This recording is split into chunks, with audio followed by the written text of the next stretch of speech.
আজকে তাপের third class, যেখানে লিন তাপ নিয়ে আলোচনা করা হবে।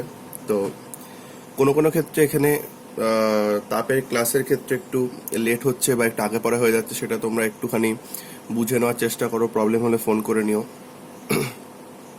কারণ একটু সময়ের অভাবের জন্য ভিডিও বানাতেও একটু সময় লাগছে।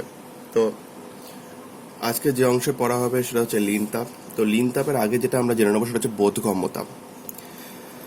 বোধগম্য তাপ কি? তো প্রথমে যে টপিকটা একটুখানি আমাদের জেনে নিতে হবে সেটা হচ্ছে বোধগম্য তাপ। এই বোধগম্য তাপ, এটা যদিও আমাদের সিলেবাসে বিশেষ কিছু নেই, কিন্তু লিন তাপের সাথে পার্থক্য করবার জন্য এই বোধগম্য তাপের বিষয়টা আমাদের জানতে হয়। যে কোনো একটা তরল, এই পাত্রটা তরল ছিল বা ধরো জলই ছিল, জলটা ছিল সাপোজ 20 ডিগ্রি সেন্টিগ্রেড উষ্ণতায়। এবার এই জলটাকে আমরা হিট প্রয়োগ করলাম, হিট প্রয়োগ করে এইটাকে আমরা নিয়ে গেলাম 20 ডিগ্রি সেন্টিগ্রেড থেকে 80 ডিগ্রি সেন্টিগ্রেডে। অর্থাৎ এখানে কিন্তু জলটা যখন উষ্ণতা বৃদ্ধি হলো, সে কিন্তু জলই ছিল, মানে তরল অবস্থা তরলই ছিল, শুধুমাত্র উষ্ণতার পরিবর্তন হলো, এবং যেটাকে আমরা একটা থার্মোমিটারের সাহায্যে মেপে ফেলতে পারি। এবং 20 ডিগ্রি সেন্টিগ্রেড উষ্ণতার জলে হাত দিয়ে এবং 80 ডিগ্রি সেন্টিগ্রেড উষ্ণতার জলে হাত দিয়ে আমরা বুঝে ফেলতে পারি কোনটা বেশি তাপ। সুতরাং এটা কোনো বড় বিষয় নয়, এইটাই বোধগম্য তাপ, এটা আমরা সবাই জানি। বেসিক্যালি যেটাকে বোধ করা যায় বা ফিল করা যায় সেটা হচ্ছে বোধগম্য তাপ। তো এরই পাশাপাশি চলে আসে প্রসঙ্গ লিন তাপে। লিন তাপ সম্পর্কে আমাদের কিন্তু ডিটেইলে পড়তে হবে। লিন তাপ বা ল্যাটেন্ট হিট। লিন তাপ কি? ধরো এখানে জল ছিল, এই জলটা ছিল সাপোজ 100 ডিগ্রি সেন্টিগ্রেড উষ্ণতায়। এবার এটাকে তাপ দেওয়া হলো, তাপ দিলে 100 ডিগ্রি উষ্ণতার জল কি হবে? 100 ডিগ্রি সেন্টিগ্রেড উষ্ণতার জল কিন্তু তখন বাষ্প হয়ে যাবে, সেটা কিন্তু 100 ডিগ্রি সেন্টিগ্রেড উষ্ণতাতেই হবে। অর্থাৎ আমি তাপ দিলাম কিন্তু উষ্ণতার কোনো পরিবর্তন হলো না, উষ্ণতা যা ছিল সেটাই থাকলো, কিন্তু শুধুমাত্র এটা জল থেকে বাষ্প হয়ে গেল। এটা বাষ্প আকারে তখন বেরোতে থাকবে এবং এর আস্তে আস্তে জলটা পুরোপুরি বাষ্প হয়ে বেরিয়ে যাবে। এই ধরনের তাপকে বলা হয় লিন তাপ। যে তাপ থার্মোমিটার বা কোনো কিছুর মাধ্যমে নির্ধারণ করা যায় না, যে তাপ শুধুমাত্র অবস্থার পরিবর্তন করে কিন্তু তাপমাত্রার কোনো পরিবর্তন করে না, তাকেই বলা হয় লিন তাপ। তাহলে এর যদি একটা মানে ঠিকঠাক সংজ্ঞা দেওয়া যায়, তাহলে এভাবে বলতে হয়, একক ভরে কোনো পদার্থের তাপমাত্রা কোনো রকম পরিবর্তন না করে যদি শুধু অবস্থার পরিবর্তন করা হয়, তাহলে যে পরিমাণ তাপ প্রয়োগ করা হয় তাকে বলে লিন তাপ। বা এভাবে বলতে পারো, প্রমাণ চাপে একক ভরে কোনো পদার্থের উষ্ণতার পরিবর্তন না করে শুধুমাত্র অবস্থার পরিবর্তন করতে যে তাপ লাগে তাকেই বলা হয় লিন তাপ। আবারও বলছি, প্রমাণ চাপে একক ভরে কোনো পদার্থের উষ্ণতার পরিবর্তন না করে, মানে উষ্ণতার পরিবর্তন করবো না, টেম্পারেচার যা ছিল তাই থাকবে, শুধুমাত্র অবস্থার পরিবর্তন করব, তাকেই বলা হবে লিন তাপ। এই লিন তাপ সম্পর্কে আজকে আমাদের ডিটেলসে পড়তে হবে। লিন তাপের প্রথমে যেটা বলে রাখি সেটা হচ্ছে সিজিএস একক। সিজিএস একক হচ্ছে ক্যালোরি প্রতি গ্রাম, আর এসআই পদ্ধতি একক হচ্ছে জুল পার কেজি। তাহলে সিজিএস পদ্ধতি একক হচ্ছে ক্যালোরি প্রতি গ্রাম, আর এসআই পদ্ধতি একক হচ্ছে জুল পার কেজি। আচ্ছা, এখানে লিন তাপের কয়েকটা ভাগ সম্পর্কে আমাদের পড়তে হবে। কয়েকটা বলতে 4টে ভাগ আছে, এই ভাগগুলো সম্পর্কে আমাদের পড়তে হবে। 4টে ভাগ কি কি? পয়েন্ট 1 ভাগকে বলা হয় গলনের লিন তাপ। নামটা শুনেই আমরা সাধারণত আইডিয়া করে নিতে পারি বিষয়টা কি বলা হচ্ছে। যে একটা কঠিন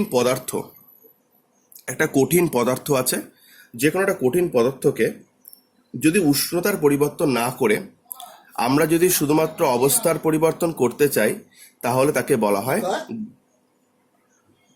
তো একক ভরে কোনো তরল পদার্থের তাপমাত্রার যদি পরিবর্তন না ঘটিয়ে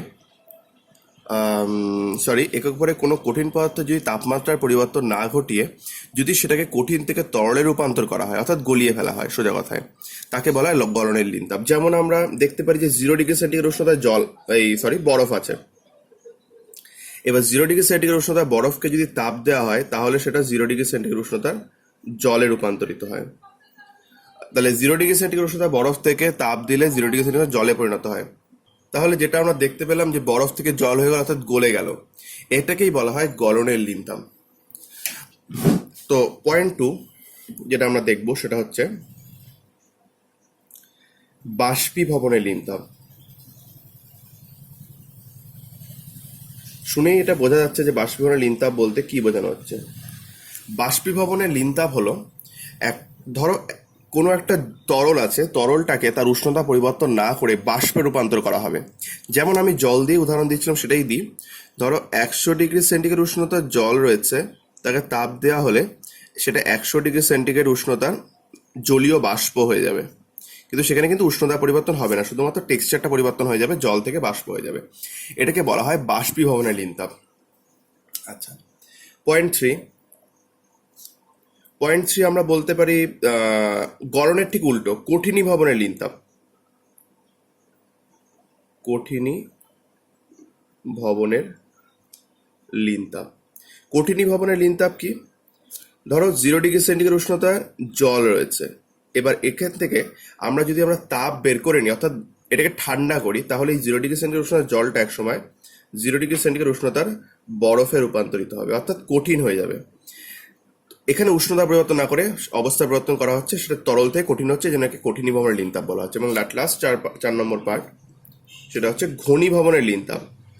ঘনীভবনের লিনতাপ, যেটা আমরা বাষ্পীভবনের ঠিক উল্টো বলতে পারি। এখানে 100 ডিগ্রি সেন্টিগ্রেড উষ্ণতায় ধরো বাষ্প রয়েছে, জলীয় বাষ্প রয়েছে, তাকে আমরা ঠান্ডা করলাম। আমরা দেখতে পাই যে একটা ঠান্ডা জলের বোতল রাখলে তার গায়ে কিছু জলীয় বাষ্প এসে জমে। এটা ঠিক এরকমই, যে জলীয় বাষ্প যদি কোনোভাবে উষ্ণতা পরিবর্তন না করে সেটা কিন্তু আবার তরলে রূপান্তরিত হয়। এটা কিন্তু জলের ক্ষেত্রে উদাহরণ দিচ্ছি, কিন্তু যে কোনো পদার্থের ক্ষেত্রে প্রযোজ্য।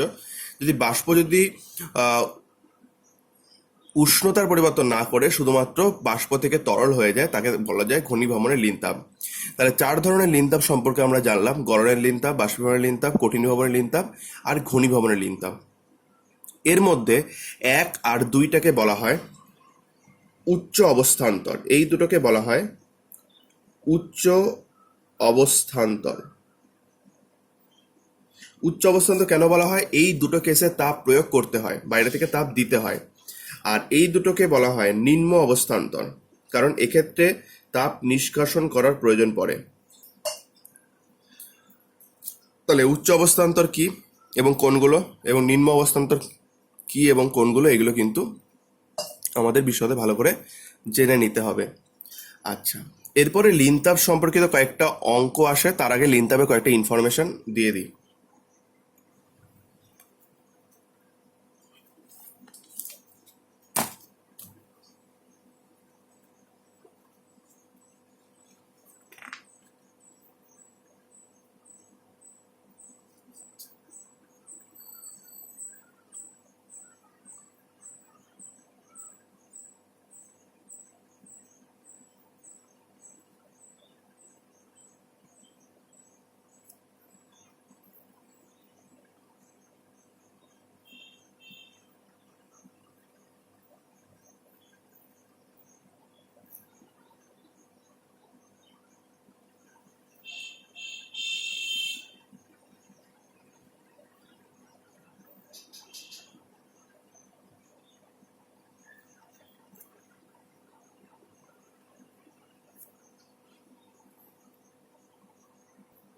তো সূত্র দিয়ে এভাবে মান বের করা যায়।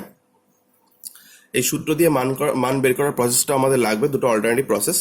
তো এখানে এই চ্যাপ্টারে বা এই লিনতাপের টপিকে কয়েকটা গ্রাফ কোনো কোনো বইতে পাবে। ধরো আমি দোয়ারির বই যদি ধরে নিই, ওখানে একটা গ্রাফ আছে, ওই গ্রাফটা ধরে আমি একটু ব্যাখ্যা করে দিচ্ছি। গ্রাফটা স্টাডি করলে আমাদের এই লিনতাপ সম্পর্কে আরেকটু ধারণা স্পষ্ট হবে। তো দেখা যাক গ্রাফটা কীরকম, আমি বই থেকেই দেখাচ্ছি। তো সবাই আশা করি বইটা দেখতে পাচ্ছ। এই গ্রাফটা নিয়ে আমি কিছু কথা বলি। দেখো, এখানে একটি তরলের, মানে বেসিক্যালি জলের অবস্থার পরিবর্তনে একটি গ্রাফ দেখানো হয়েছে। ঠিক আছে, এই গ্রাফে এই যে অক্ষ, যেটা ওয়াই অ্যাক্সিস, এটা বরাবর তাপমাত্রা ধরা হয়েছে, আর এই বরাবর অবস্থার পরিবর্তন ধরা হয়েছে। মানে সরি, তাপ প্রদানের সময় ধরা হয়েছে বা কত সময় ধরে তাপ দেওয়া হচ্ছে। তো দেখা যায় এখানে গ্রাফটা কি বলছে। দেখো, যখন মূল বিন্দুতে জলটা রয়েছে তখন সেটা কিন্তু -0 ডিগ্রি -10 ডিগ্রি সেন্টিগ্রেড উষ্ণতা রয়েছে, অর্থাৎ এটা বরফ আকারে রয়েছে। তাহলে প্রথমে উষ্ণতা বৃদ্ধি করা হলো। তাহলে -10 ডিগ্রি সেন্টিগ্রেড উষ্ণতা বরফ বৃদ্ধি করলে উষ্ণতা বৃদ্ধি করলে কি হবে? বরফটা বরফই থাকবে কতক্ষণ? যতক্ষণ না 0 ডিগ্রি সেন্টিগ্রেড রিচ করছে। এই 0 ডিগ্রি সেন্টিগ্রেড রিচ করে যাওয়ার পরে যখন তাপ দেওয়া হচ্ছে তখন কিন্তু তার তাপের পরিবর্তন হচ্ছে না। দেখো, সময় বাড়ছে কিন্তু তাপের পরিবর্তন হচ্ছে না। এই এ থেকে বি পয়েন্টে গিয়ে পুরো বরফটা আস্তে আস্তে তরল হতে হতে বি পয়েন্টে গিয়ে পুরোপুরি তরল হয়ে যাচ্ছে। এটাও কিন্তু 0 ডিগ্রি সেন্টিগ্রেড, এটাও কিন্তু বি পয়েন্টটাও কিন্তু অবশ্যই 0 ডিগ্রি সেন্টিগ্রেড। আচ্ছা, এবারে উষ্ণতা বৃদ্ধি করা হচ্ছে। উষ্ণতা বৃদ্ধি করা হলে তখন তার উষ্ণতা বাড়ছে, ঠিক আছে? এই উষ্ণতা বাড়তে বাড়তে গিয়ে এই সি পয়েন্টে গিয়ে এটা কিন্তু 100 ডিগ্রি সেন্টিগ্রেড উষ্ণতার জলে পরিণত হচ্ছে। উষ্ণতা বাড়তে বাড়তে সি পয়েন্টে গিয়ে সেটা 100 ডিগ্রি সেন্টিগ্রেড উষ্ণতার জলে পরিণত হচ্ছে। এবার 100 ডিগ্রি সেন্টিগ্রেড উষ্ণতার জল যখন হয়ে যাবে তখন তারপরে যখন তাপ দেওয়া হবে তখন কিন্তু তার উষ্ণতা পরিবর্তন হবে না, আস্তে আস্তে কিন্তু বাষ্পে রূপান্তর হবে। এবং সি থেকে ডি পয়েন্টে দেখা যাচ্ছে পুরো জলটা 100 ডিগ্রি সেন্টিগ্রেড উষ্ণতার বাষ্পে পরিণত হচ্ছে এবং ডি পয়েন্টে গিয়ে পুরো জলটা বাষ্পে কনভার্ট করে গেছে। এবার উষ্ণতা বাড়ালে তার আর অবস্থার পরিবর্তন হবে না। তাহলে এই হচ্ছে গ্রাফটা। এই ধরনের গ্রাফ একটু দেখে রাখতে পারো, এতে কনসেপ্ট ক্লিয়ার হয় এবং ছোটোখাটো কিছু কোয়েশ্চেন এলে এখান থেকে অ্যান্সার করা যায়, বা গ্রাফটা দিয়েও আমরা কিছু ব্যাখ্যা চাইলে সেখান থেকে কিন্তু বলতে পারি। এবার এখানে প্রশ্ন এসে যেতে পারে যে তাপের তো বেসিক্যালি নষ্ট হয় না বা তাপ তো সৃষ্টিও করা যায় না, তাহলে তাপ দিলে এই কঠিন থেকে যখন তরল হচ্ছে তখন তাপ বাড়ছে না কেন? বেসিক্যালি যখন একটা পদার্থ কঠিন থাকে তখন তার অণুগুলির মধ্যে ব্যবধান সাধারণত কম থাকে, আর তরল হলে তার অণুগুলির মধ্যে ব্যবধান সাধারণত বেড়ে যায়।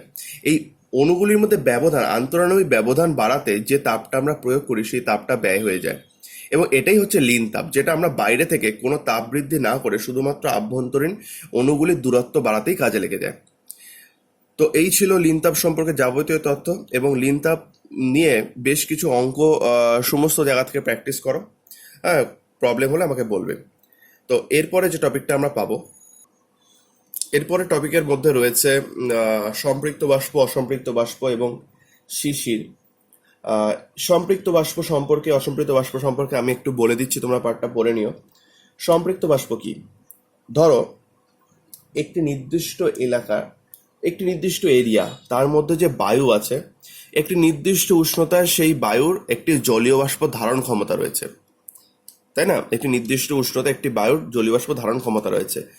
উষ্ণতা বৃদ্ধি করলে বাড়বে, উষ্ণতা কমালে কমবে, এবং আমরা দ্রবণের চ্যাপ্টারেই দেখেছি। তো যাই হোক, এইবার এই যে যতটা একটা বায়ু, এক নির্দিষ্ট পরিমাণ বায়ু নির্দিষ্ট উষ্ণতায় জলীয় বাষ্প ধারণ করতে পারে, যে পরিমাণ জলীয় বাষ্প ধারণ করতে পারে সেই পরিমাণ জলীয় বাষ্প যদি উপস্থিত থাকে তাকে বলা হয় সম্পৃক্ত বাষ্প। আর যদি যে পরিমাণ জলীয় বাষ্প ধারণ করতে পারে সে তার তুলনায় কম জলীয় বাষ্প বাতাসে অবস্থান করে তাকে বলা হয় অসম্পৃক্ত বাষ্প। তো এই সম্পৃক্ত বাষ্প থাকলে কিভাবে শিশির পড়ে এটা নিয়ে আমি পরের দিন আলোচনায় আসবো। তোমরা চাইলে এই পার্টটা একটু পড়ে রাখতে পারো আগাম। তো আজকে তাহলে এই পর্যন্ত থাকলো। এই পার্টের মধ্যে থেকে কোনো কোয়েশ্চেন থাকলে বা কোনো ডাউট থাকলে ফোন করে ক্লিয়ার করে নেবে।